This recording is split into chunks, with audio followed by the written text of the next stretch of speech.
Repentance. The last few months have been marked by a welcome absence of quarreling at the Brante estate. Your only concern these days is the price you have had to pay for this peace. Today you come home late, wrung dry after a day of work and worry. Everyone is sound asleep. You're making your way to your bedroom when you hear a suspicious noise coming from Father's study. It is too late for Father to be working. You go to the door of the study, trying to tread softly and turn the knob. The room is brightly lit by the moon. You recognize your brother's clumsy silhouette above Father's desk in the moonlight. Nathan hears you come in and leaps to the side in fear. You see something glinting in his hands. Father's dagger. Oh, Brian, it's you. Shh. I just took the dagger for a moment. Don't worry, I know I'm holding weapons against my lords. I don't mean anyone any harm. It's for me, actually. I have to go to the twins. Nathan, please. Not you. I'm not losing another person. Your younger brother clumsily turns the dagger around, holding it against his own body. You try to remain still.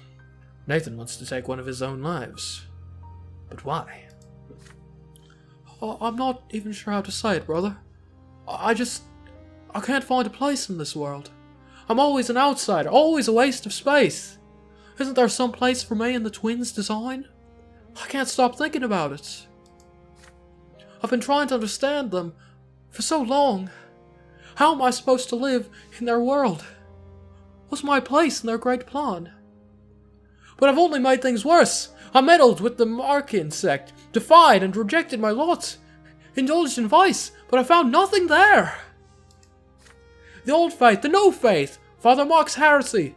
They gave me all sorts of answers, but none of them worked. There's nothing else left for me now. I've got to go see the twins myself and ask them.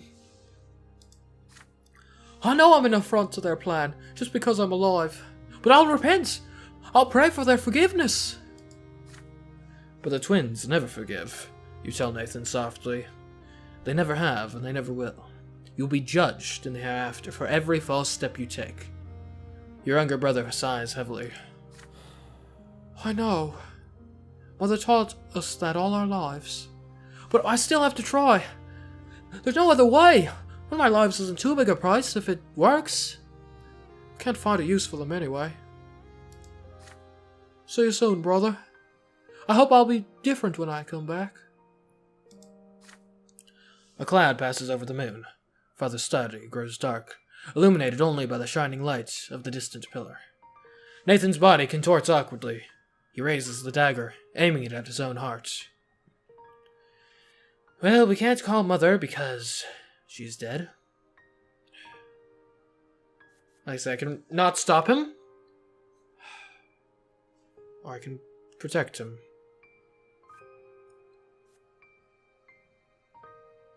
Nathan.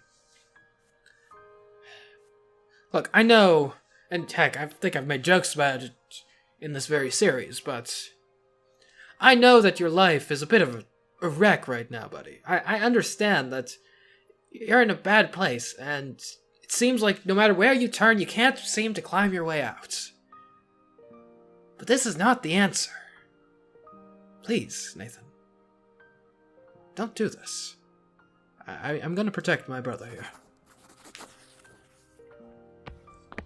You slowly approach your younger brother. His shaking hands violently squeeze the hilt of the dagger, but your soulful voice has a soothing effect on him. Nathan has no reason to hurry, you assure him. He will meet the twins when his time comes. Trying to draw the twins' attention is an act of grave insolence, you tell him. The twins are always watching. They know everything they need to know. If they have anything Nathan needs to hear, he will hear it when the time is right. Nathan hesitates, but you know your brother well enough to sway him. He lowers the dagger without protest. You take the sharp steel from your brother's hands and put it back where it belongs. Father will never know of this midnight intrusion into his study. You're right, Brian. You're always right. Who am I compared to the twins? Can't even get anything out of a regular person. But how? How am I supposed to live in this silence? You try to advise your brother on this, but he responds to your words with broody mutterings. So I'm beneath even the lowly lot. Seems I shouldn't just accept it, suffer. But I can't, despite everything Mother taught me. There are no answers out there for me. After that night, Nathan throws all caution to the wind. He spends every day and night in dank taverns surrounded by suspicious characters. His pitiful existence is devoid of all meaning. Your only consolation is that one of your younger brother's lives has been spared. Consumed by despair, your younger brother abandoned all hope of ever finding a place in the world and lost all purpose in life. Yeah, I'm not sure that's much better than what we prevented here. Sorry, Nathan.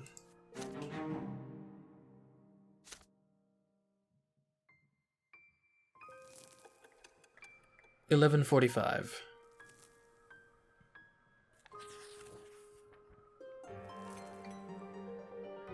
Year 1145, a storm on the horizon.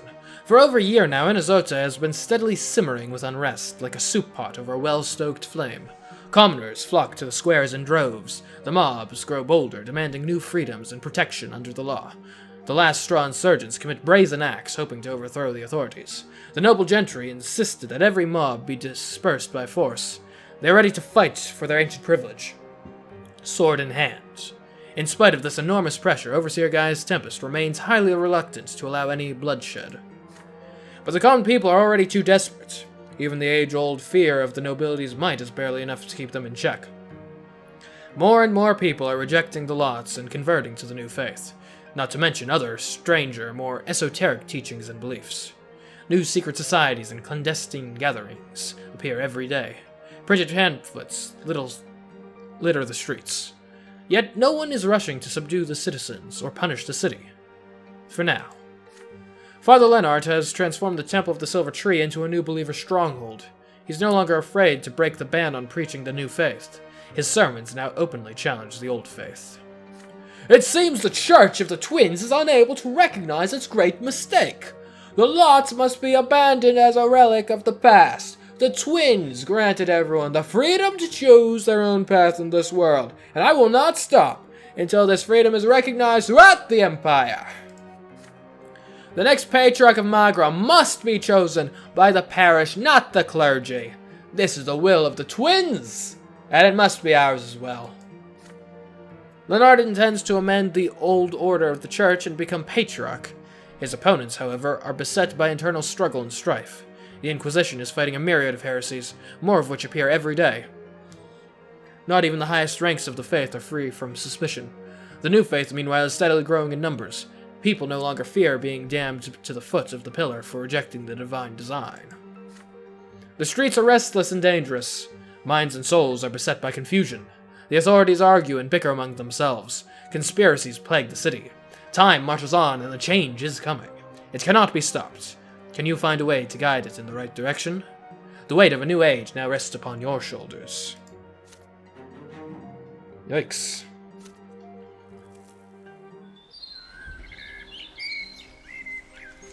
A family matter. For over a year now, Inazote has been slowly simmering with unrest.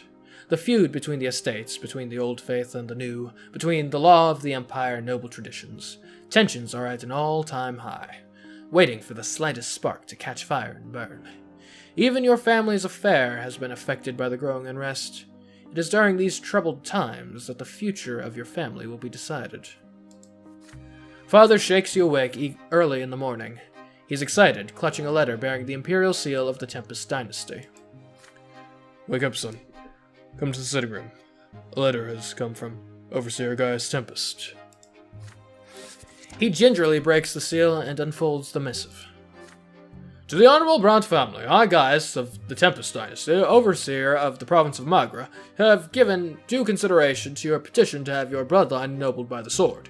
You are expected in 1 week at Castle Enery, and as are all petitioners for the sword, where you shall hear my final decision firsthand. After finishing the letter, Father turns to you. He looks fatigued. Well, son, it's time for us to be honest with each other about our family. What do you have to say about this? Where do we, the Brontes, stand after so many years? What hopes do we have for the future of this family? The past 7 years have been marked by many life-changing events. The rare joys, the frequent fights, the arguments, the attempts at peace, the losses.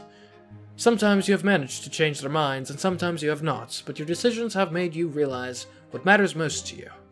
The future of the Bronte family must be decided here and now. It looks like we only have one option. Preserve the family.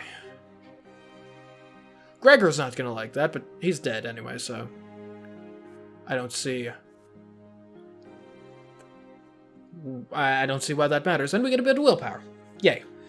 All hope of being ennobled by the sword is lost, but the Bronte family will remain united. Yeah, we were pretty far off. I wonder if we could have made it happen. Oh well. We'll preserve the family. You reluctantly confess to Father what both of you already know.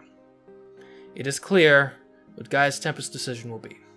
Your family's hopes of being ennobled by the sword are long gone. You had to maintain your family's reputation and fortune and peace at home. It all proved too much to handle. After expending too much energy resolving the strife within your family, you had little strength left for the rest. With a sigh, Father agrees. You're right, my son. We couldn't weather the storm that came upon us. Who could even hope for a hereditary title after that? I can only imagine how your grandfather must be raging in the hereafter. The Bronte patriarch uneasily considers what comes next.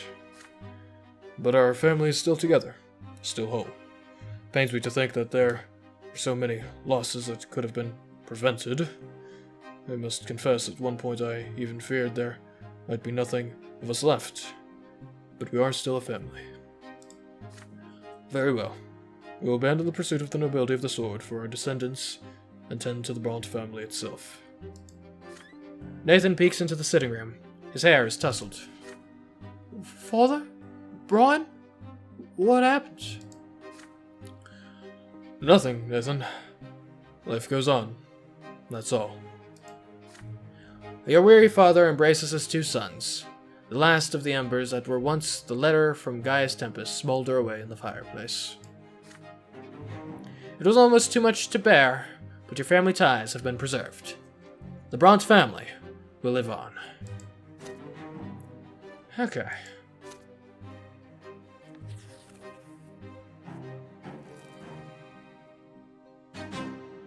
The smell of gunpowder? This event is a consequence of your previous actions. Justice is over 7, and I made a deal with Meyer. Well, that doesn't sound good.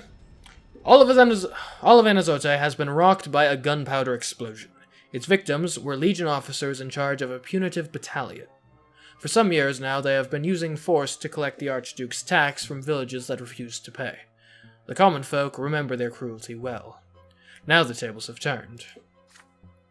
A tavern called the Three Falera, the favorite drinking hole of the Legion officers, was blown up by a huge charge of gunpowder. Everyone in the tavern was killed. A number of people living in nearby homes were also injured. The reborn officers reported that they were blown up by an ordinary low-born girl. Before lowering her torch to the fuse, the girl cried out that now the nobles will pay for their crimes with their lives. The powder will make us all equals. Those were her last words. The Legion has been brought to combat readiness. Commander Otten plans to punish the criminal's entire home district, but the nobles of Anazote are nervous.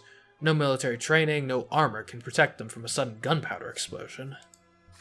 The city remembers that you were the one who made gunpowder available for silver mining. But now, barrels of gunpowder are somehow being delivered to the rebels rather than the mines. Never before have the lowborn had such a dangerous weapon at their disposal. Ah! The commoners are seizing power! This is not good.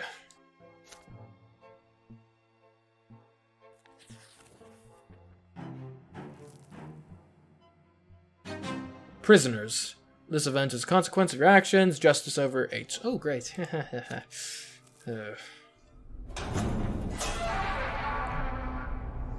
You walk down the cold steps to the prefecture dungeon. The damp air makes it hard to breathe. You were urgently summoned here after the explosion at the Three Filares. The gendarmes have captured the perpetrator, a low-born girl. Soon people from the secret chancellery will be here. Their institution handles riots and crimes against imperial authority. The worst of it is that gunpowder is involved, and you were the one who succumbed to Meyer Egmont's entreaties and authorized the use of gunpowder in the silver mines. You need to get to the bottom of this before the secret chancellery comes after you. Behind the bars of the cells, you see Alida Siren, an unremarkable girl just like any other from the brass district. She glances up at you suspiciously from under her long bangs and chuckles. Yeah, I blew him up. I'm not gonna deny it, let alone beg for mercy. I know nobles haven't got any anyway. My sister taught me that when she was hanged for making a peaceful speech in the capital. You send the gendarmes away. You need to interrogate the culprit one-on-one. Having made sure you are alone, you ask Alida where she got the gunpowder. She smirks, looking at you defiantly. This is just the beginning. We're the last straw. We're gonna destroy the old order, reduce it to nothing.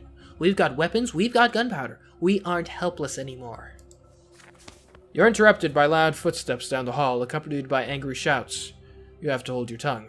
The gendarmes push another prisoner into the adjacent cell. Your heart skips a beat when you recognize him. Do you know who I am? I own half the mines in Magra. Judge Brante, your gendarmes dragged me here by force. Why didn't you just summon me?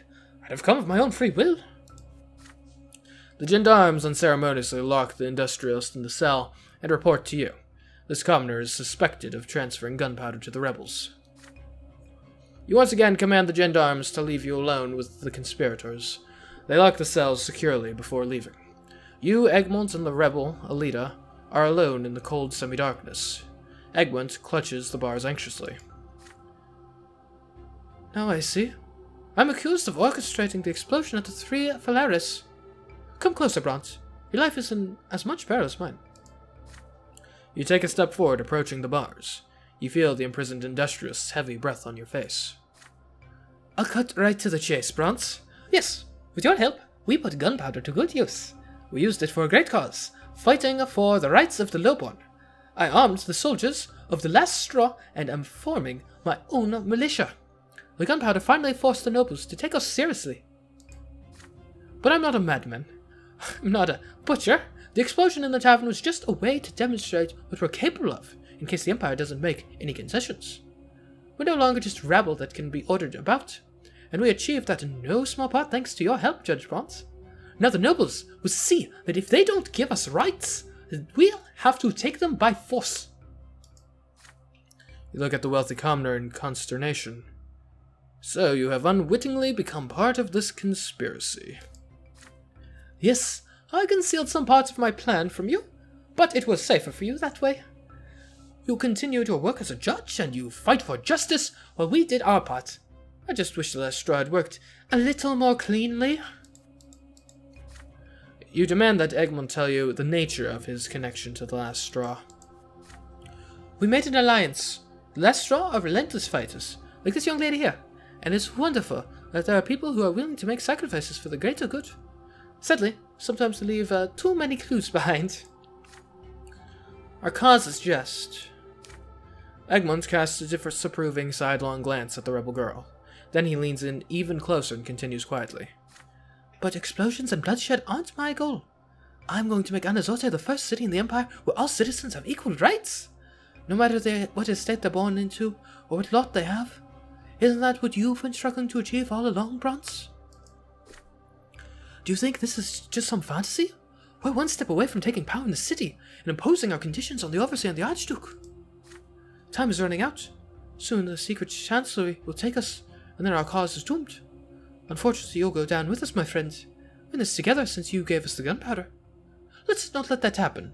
Not now. Not when we're so close to a genuine uprising. You don't betray your emotions, Egmont. Your face is thoroughly concealed by the shadows. Let us both out of the cage, me and the girl, from the last straw. Help us escape. I'll make sure you're clear of any suspicion. It'll seem like we broke out on our own. The Secret Chancellor will be busy hunting us down, and they'll leave you alone. Meanwhile, we'll finish our preparations and strike first. You've already picked a side, Brian Brante. Now's not the time to change it. Help me escape, and you'll be one of the heroes of the uprising. But if you betray me, you'll be one of its first victims.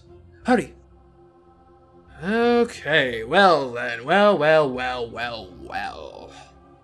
Apparently, I've accidentally armed the rebels. Yeah, I really should have seen that coming when I approved the whole gunpowder thing. I think I may have even made an offhand comment of like, oh, hopefully they don't use it as a weapon. Turns out that's exactly what they're doing. Yeah. So I can keep the prisoners in captivity, which would result in Myers' death and justice going down and power going down. Or I can help them escape. My career would go down, my wealth would go up, I would get a death. Meyer would lead the revolt, and my willpower would go down. I guess here is the fundamental question. Do I believe in the cause of a violent revolt against imperial authority? Is that what I'm here for? Do I buy into this? It's not as if I don't have potential reason to. My best friend was killed by a government agent abusing his authority. In general, a lot of these things kind of suck. But here is the thing, and we're gonna look at history for a second. Violent revolts, if they succeed, which let's not forget, usually they don't. Usually they just end up getting crushed by the regime, and then make things worse for everyone else afterwards, because then the regime cracks down. But even if they do succeed, often aren't actually any better than the regime they replace. You know, you had, for example, like the French Revolution, followed by the Terror, or whatever it was called. With all the guillotines and whatnot. Or, you know, all of the instances where it's like, oh, random country has brutal dictator, people rise up and overthrow brutal dictator and install a new brutal dictator. I do have power within the system, as it stands. So maybe I might be able to... Because I do sympathize with his position. I sympathize with the cause, I do. I think it is unjust that we've got this whole, like, lot system and different classes of citizens and whatnot.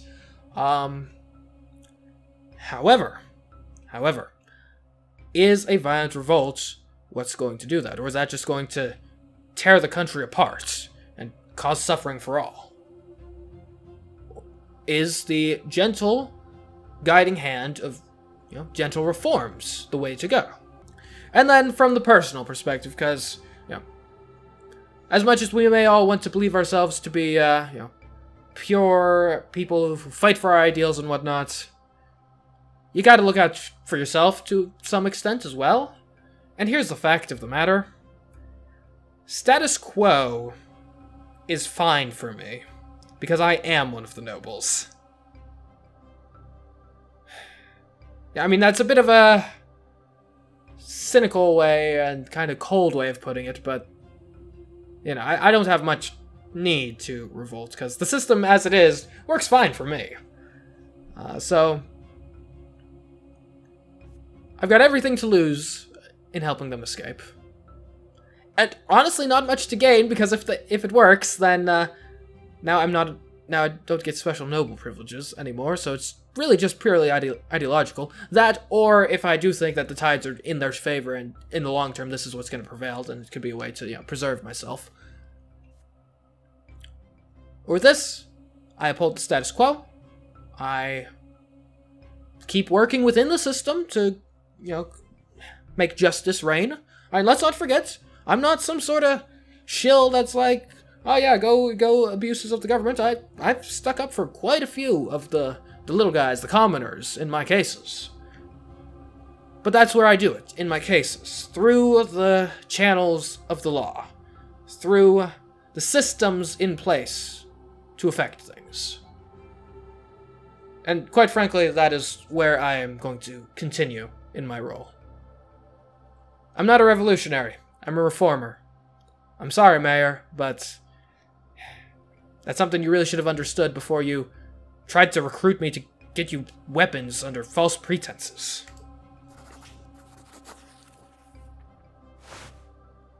Finally, you let Egmont see your face in the semi-darkness. You've had a sneer on your lips for quite some time. No, you're not going to go down because of Egmont's deception.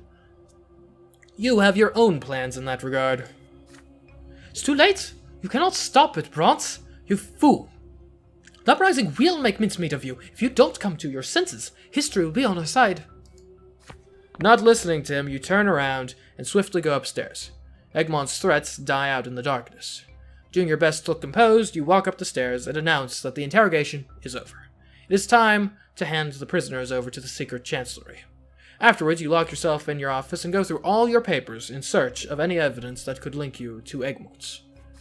You burn all the proof of your involvement in the unfortunate gunpowder affair. Okay, look, I know I do generally stand up for justice, but, sometimes you do need to burn a bit of evidence. Yeah, just the way the world works. But this isn't all. You will have to go to the other Imperial institutions as well. Hopefully your connections will be enough to sever any threads leading back to you. You hear a knock at the door. A familiar figure with a cane treads heavily into your office. Felipe El Ferro, the secret chancellery advisor, carefully examines you. You again, Sir Brante. I've just interrogated the captured insurgents. You break into a cold sweat, and do your best to maintain a calm facade. El Ferro looms over your desk, obstructing the lights.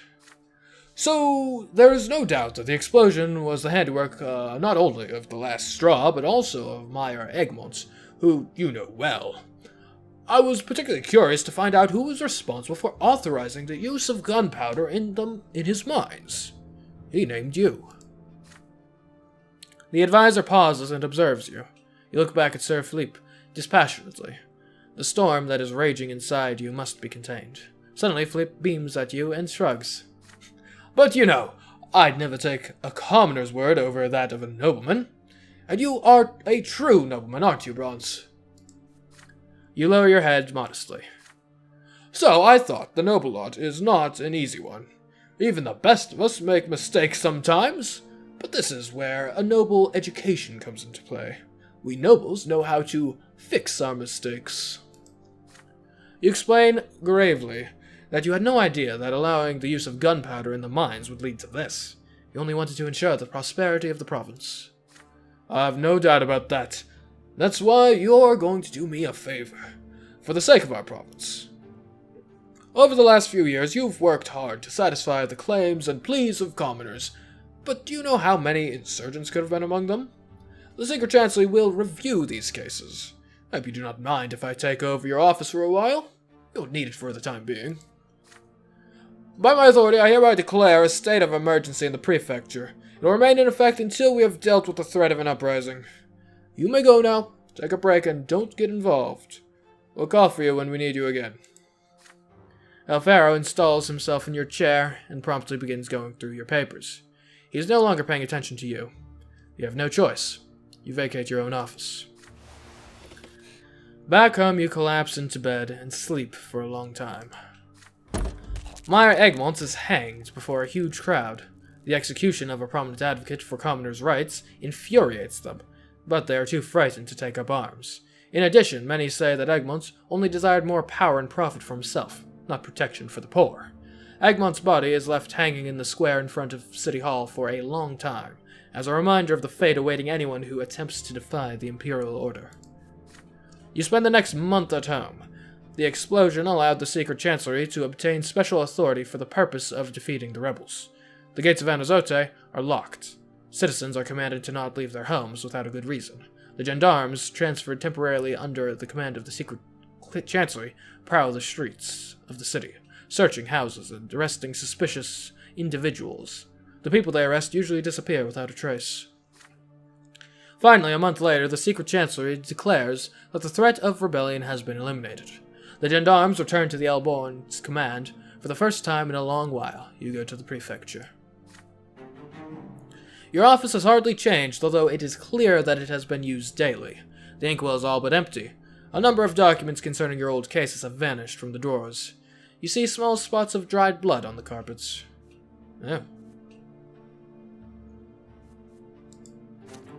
I can't believe I threw my lot in with that guy. We're back down to 7 justice. We do need to get up to 8 to be able to prosecute Autumn.